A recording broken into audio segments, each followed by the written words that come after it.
يمين معظم بالله، لو حاولت تدخل في علاقة مع 100 شخص ما راح يغنونك عن الإنسان اللي كان يحبك وأنت تحبه. ما راح تعرف قيمة هذا الشخص إلا لما تخسره. المشكلة لما تعرف قيمته، هل راح يكون عندك الوقت، أو هل راح يكون عندك أنت القدرة أنك أنت تسترجعه؟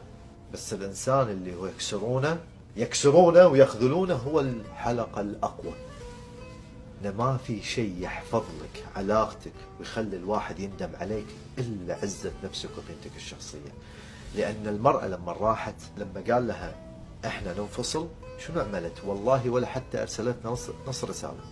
عزت نفسها واعطته ظهرها، ولا قالت له ليش، ولا قالت له تعال.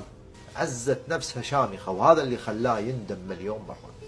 يقول حاولت المستحيل علشان ارضيه، والحمد لله نجحت، لان هي تدري ان انا زين. بس انا اقول لك وصل للناس